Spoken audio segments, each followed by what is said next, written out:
Morning, America. How are we doing today? I met a couple days ago, and super nice people, and they got a unique rig. I thought they were truckers. They pulled by in a Peterbilt and started talking. I thought they were just truck drivers, and kind of find out, nope, that's their pickup. A Peterbilt Pickup. Let's go find out more about these people, okay? Okay, I got over here, knocked on the door, and they're ready to do the interview, so let's just walk right on up here and let's talk to them. Now, who are we talking to? I'm Bubba. Bubba, nice to meet you. Cat. Cat, nice to meet you. Nice to meet you. And they are in this fifth wheel. They're just regular RVers, right? You're not really the rubber tramp rendezvous types and the van dwellers. You're regular RVers. Regular full-time RV. Okay, all right. So you got this RV. The unique thing is your pickup. Yes, sir. You want to show me your pickup? Yes, sir. Let's check this thing out.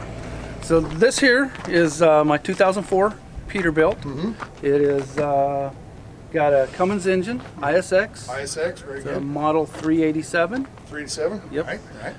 And you said it's an 04. It is an 04. So you got the good motor. Yes, sir. Or better motor. The ISXs were really good in the older models, but when the newer ones with the emissions, they're less reliable because of all the emissions. So Yes. there's reasons, but it's a long story, and I want to get into with that. But let's. Now, why did you pick a Peterbilt? Why not a Ford or Chevy? I didn't want to have that big payment, monthly payment, nor did I want to buy. What do you mean? This is a semi. My God. Yeah, this is a semi, but we got a good deal on it. Because it's a used one. It is a used one. Right. And I didn't want to pull the guts out of something that can pull this. You'd have a Ford pickup, brand new Ford diesel pickup, dually or something, $80,000. Yep. Probably 30, maybe 35. 14,000. Oh, no wonder. Wow. Okay, you did get a deal. Yeah. Very good. And with that kind of a deal, even if the motor went bad or something like that, you got room to put a motor in it still. Yes, sir. Yeah. So, oh man, I had no idea you can get them that cheap. Yep. I don't look at these older trucks like this. I'm not, I need a newer truck, usually. Wow, you got a deal. Very good. So, so you did it because of the pulling power and the stability and all that. But where's your toad? I mean, when you decide you want to go into town and get groceries, don't you have a car or something? Or Yeah, we have my pickup. okay. We use this to go into town, and we usually park out in the North 40 and walk. Okay, just like I do. If I go to Walmart or something, I don't park right up by the front door. You park way out in the corner. You just push the cart a little further. Yep, Mike and Ike takes us. There you go. Very good. Mike and Ike. There you go. So, all right, Liz, that's the Peterbilt Pickup. Dually, quad dually. Yep. Big enough sleeper in the back if we want to go out somewhere. And is that still a sleeper, or do you have it just for storage and stuff? Nope, it is a sleeper. Still We use got it? the bed made, we got the refrigerator freezing, and the coffee pot plugged in. For day trips, you mean? Yep. So if you're camped somewhere and you decide, hey, we want to run up into the mountains and go check something, you don't have to go up there and then get all the way back. You can just spend the night up there. Absolutely. And then come back the next day. Very good. We have done that. Unbelievable. That's great. Well, you got a battery bank too. Yeah. Wow. Okay. Well, we can talk. I tell you what. You can talk about that later. Okay. Let's talk about you guys though. So, Okay. why don't we sit down and just have a sit down type interview? Okay. Okay. So we talked about your quad dually pickup. You're gonna call it that, a quad dually. So let's talk more about you guys and your camper. You can talk about later. But where are y'all from? Originally, I'm from San Diego. San Diego?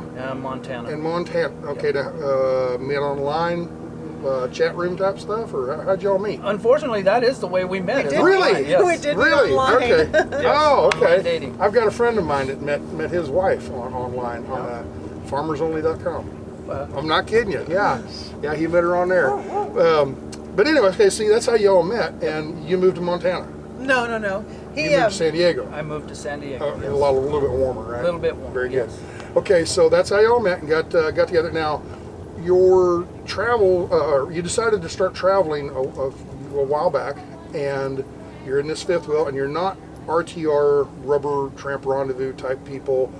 You're just regular fifth wheel RVers. Yep. Correct. Going to RV parks and hookups and everything, or? A lot of times we will. We do a lot of boondocking. Okay. But what we're doing really is we're camp hosting. Okay. around the country. Okay, yeah, okay. So yeah, Bob talks about that in his Yep. seminars and stuff. So you can make a little money to support your lifestyle. Very good. Yep. Okay, so let's talk about the cam posting. Now, what have you done? Go ahead. Well, we started, our first camp hosting job was last summer up in northern Michigan. Mhm. And I worked in the office and then did night security patrols in the park. Mhm. And then he worked on the outdoor crew. Maintaining the place. Okay, helping lawn out. mowing the Yep. yard and that kind Yep. of stuff. Okay. Yeah. All right, so you did that for a while, and that job run its course. Yep. And then what'd you do? Then we went to Sydney, Montana, and we worked the sugar beet harvest. Oh yeah, I've heard of Yeah. that. Yeah. And so you worked for a farmer, or did you work at the plant or the mill, or I don't know much about the sugar beets. We worked at the stockpile where the farmer would bring the beets to, and then Oh, and we pile them all up. stockpiled them. Okay, very good. Yep. Ran the Yeah. piler. Okay. Then how long did that last? That lasted 16 days. We were Okay. there a month, but Okay. we worked 16 days. Okay, so then you just travel around and work someplace for a week or a month or however long Yep. the job lasts, and then you line up another job and move there Yep. to that location, and hopefully it works out weather-wise. So Yep. you're not in Montana in February. Right. Correct. Right. Okay. Shoveling snow. Okay. So where are you heading next? We are heading to San Antonio. San Antonio. And what's in San Antonio? The rodeo. Oh, We're going to go be beer I'm runners. gonna go with you. You're what? We're going to be beer runners at the rodeo. What's that? So we sit basically in a big warehouse, and when the concession stands call in and say we're out of beer, we pack it up onto a dolly and run it out there to them. And So it'll say beer garden number 3 needs 3 kegs. right, Okay, you load them up. we load it I up. wouldn't be very good at that. I'd load 3 kegs up, and by the time I got there, it'd be 2.5 kegs.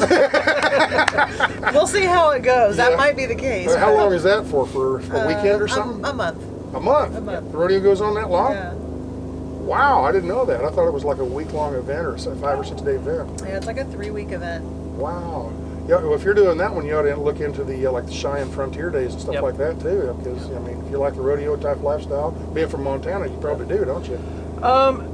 The rodeos have changed since Yeah. the years have gone Right, through, and yeah. I'm not really. They don't wear hooked cowboy hats anymore. They wear football Right. helmets. Yeah, Right. they Bull, do. bull riders. Bulletproof vests and stuff like that. Yeah, okay, but yeah, still, but it's a neat, It is. it's a neat, what's the word I'm looking for? Atmosphere? Well, American pastime. Oh yeah. You know, yeah. it's for that niche group of cowboy western-minded people. Yep. Yeah, I love rodeos. So, okay, so you do your work camping and you're going around the country doing all this stuff, and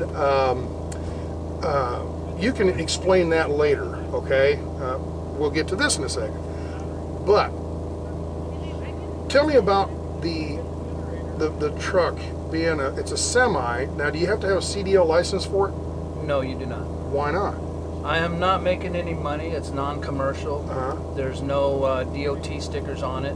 Right. So as long as None we're of not everything. making money with it, it's considered a private pickup. A private pickup. It's just a really big pickup, but it's Yes. considered a private vehicle.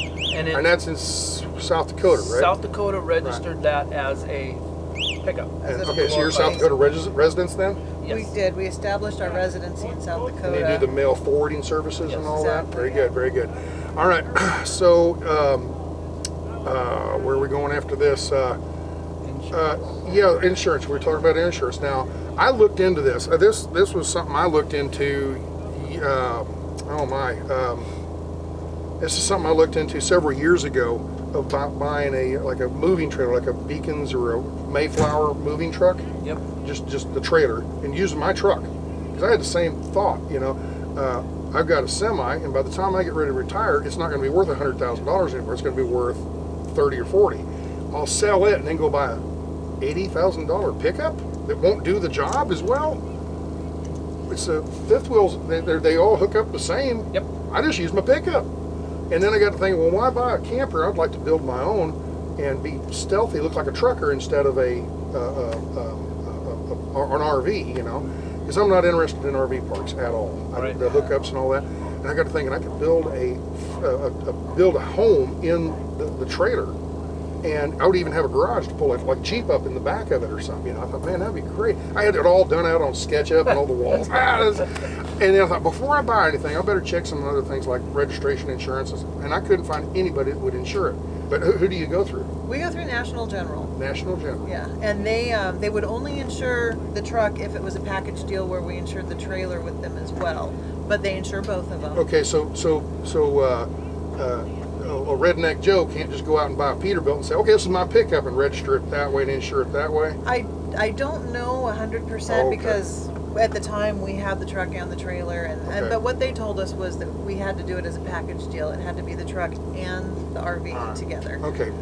So I need to do some more research into that and call this AM General, because that actually would be perfect for me, you know, because I could build this trailer, and even while I'm still working, I could pull it around, you know, as a commercial truck, and I'd have to go through all, you know, I've already got all this stuff. But one day when I decide to completely retire, I can just get rid of the CDL and go and register it the way you did, you have, and I could play it, you know, through that channel instead of the commercial. Right. You know? Right. So I mean, I'm going to have to rethink all this. Well, and then being in Texas too, another option for you, you might be able to register the whole thing, the truck and everything, as an RV.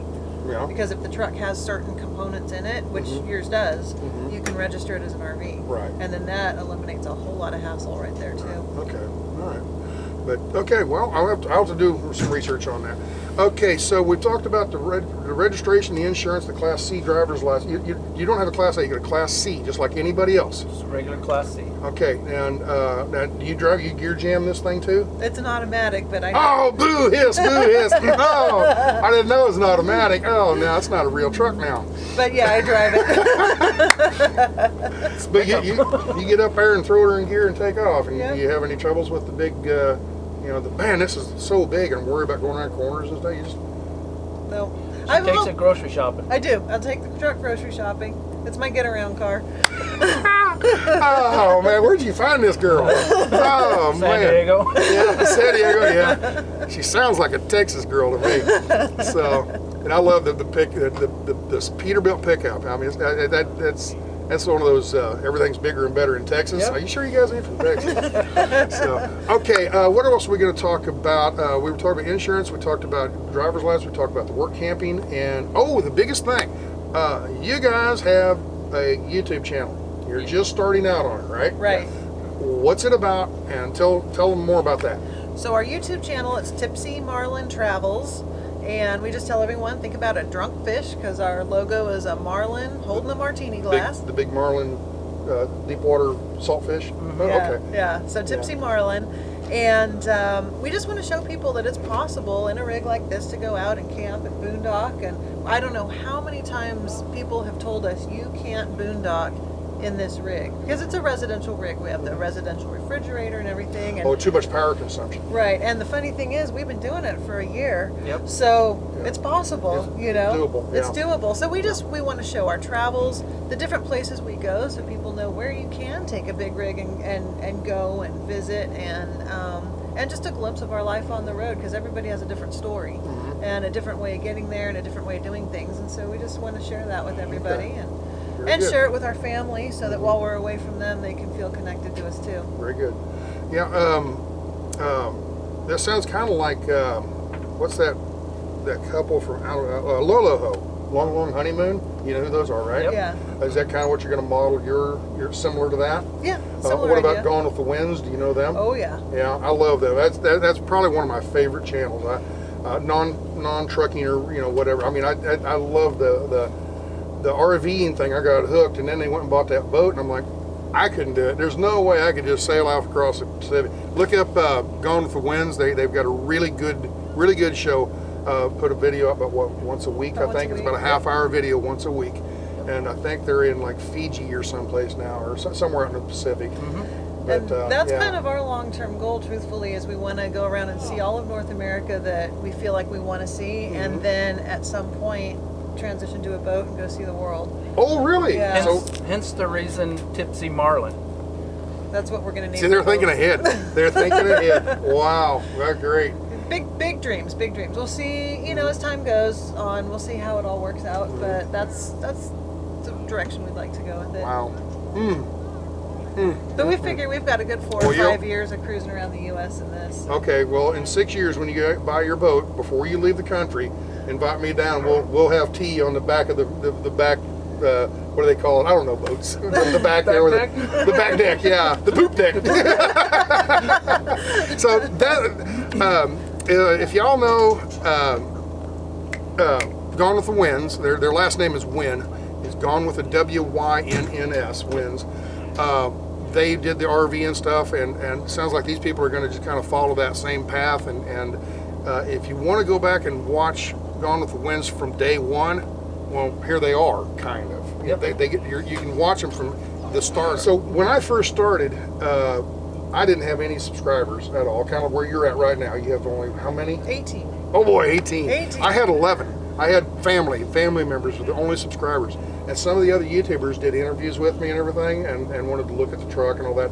And that gave me a really good boost. It's like, you know, shooting you out of the gate at full speed instead of, you know, having to crawl out of the gate, you know. So it really helped me. So I'm trying to reciprocate. I've been going around doing a lot of interviews with people that have small YouTube channels and trying to give them the boost that I got last year. So I'm, you know, what comes around goes around is what I'm trying to do here. But then of course I'm still trying to come around. I did an interview with Bob, and hopefully that'll boost me even more and get me higher. And you know, whenever the next video comes out. Right. So that's kind of the hope. And it's kind of like I don't want to forget where I was a year ago. Boy, I wish would somebody please do an interview with me to help me out. So that's what I'm doing here, is helping you guys. Well, thank you. So, we appreciate it. So hopefully, do you watch the channel pretty regular? We do. Yours, yeah. Okay. Do you know the My Old Lady Cooking Show? Uh-huh. Yeah, I never met her. Never them. It's a couple. I've never met them.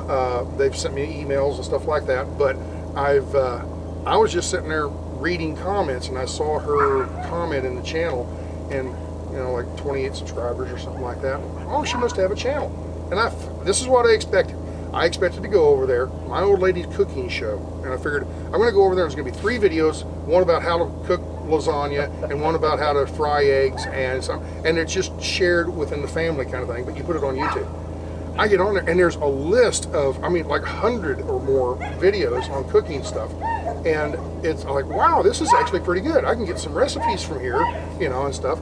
And I thought, man, this is great. So I gave her a shout out, and she went from whatever it was, 28 or something, to she's over 400 or 500 now. Wow. And I mean, that's not huge, but it's a good push, Yeah. you know. So I'm trying to do that for everybody. They help me, I'm going to help them. That's good.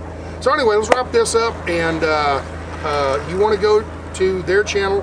What is your channel? Tipsy Marlin Travels. Okay, and what, you have an email address? We do. We have tipsymarlintravels@gmail.com. Okay, and do you have a social security number to give everybody? BR150. BR51. We do have. We also have a Facebook page and a blog too as well. Very good. Okay, so Facebook, just Tipsy Marlin. Tipsy Marlin Travels. on Facebook. Yep. And you'll like and subscribe and friend them and all that kind of stuff. Absolutely, yes. Okay, I don't have time to do all that. I barely have time to drive a truck and do a video. So, but anyway, very good, and I hope this helps. And best of luck on your travels. And now I got to go edit this. So, see y'all later. And we got to say ciao. Ciao. Ciao. America. Ciao, America. That's great.